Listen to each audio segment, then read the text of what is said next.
In this makeup tutorial, we're going to do some fae makeup. Now, Halloween is coming up pretty soon, so makeup like this is both easy to do, along with also pretty elegant looking.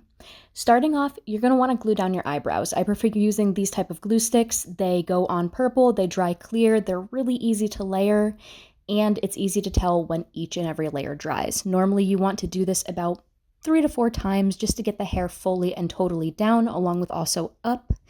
This is going to make it easier for eyebrows to lay nice and flat, giving a pretty even surface for everything to stick down. Do keep in mind that this is a water-based type of glue or an adhesive, so if you want something that's going to be a little bit more permanent, use something that's slightly different. Brushing it also too is going to help to keep those hairs in place, give it a surface where it's not going to be as sticky and it's not going to come off as easily if you use any other makeup over it. Powdering it too is going to take off that little bit of shininess and just make it a lot easier. Now, blocking out some of the color, I'm using this correcting stick. This is a bit of white. My eyebrows are pretty dark as you can see, so this is going to help me at least get them covered up a bit more since I'm going to be using some white over it.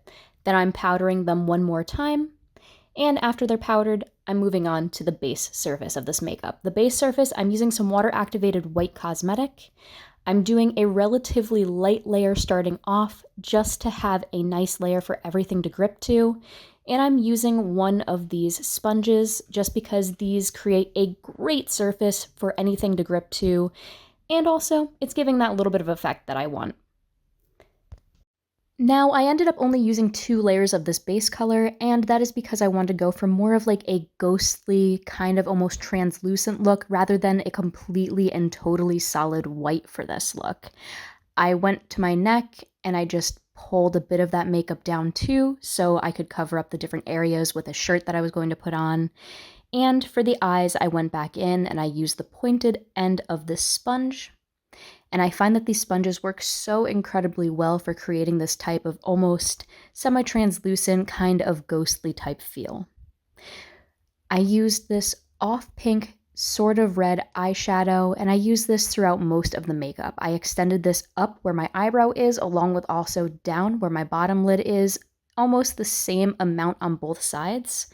It does look pretty intense starting off, but I did block it out a little bit later with a bit more of the white makeup that I used for the base.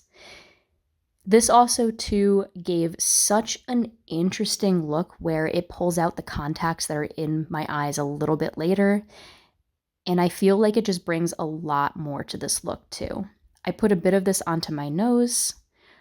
I didn't want to go too crazy, but I use this to accentuate some of the different features along with also pull out a bit more color for this look.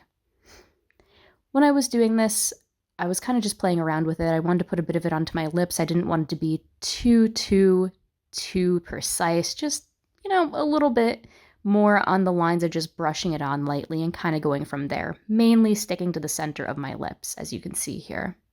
I very lightly brushed it onto where the philtrum of my nose is, which is that little separation between where the nose and the mouth meet.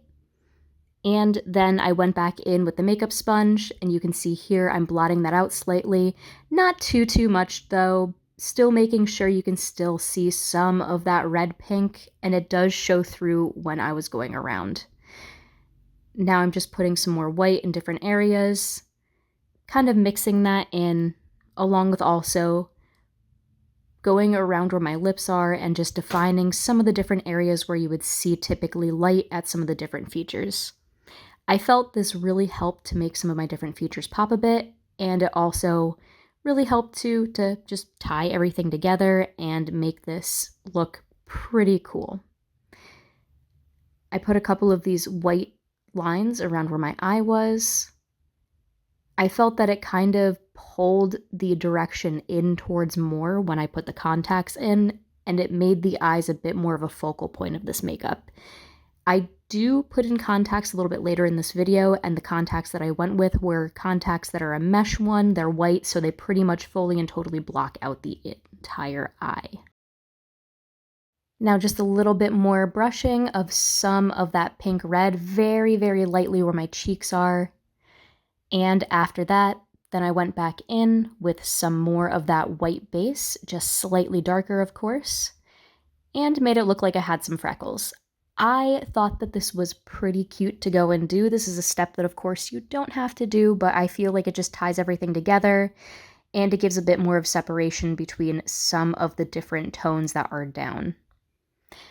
After I did this, then it was time to put on the bald cap and also the wig, along with also, of course, the clothing. So I tucked in my hair, picked out a nice wig for this, and I have one that is white.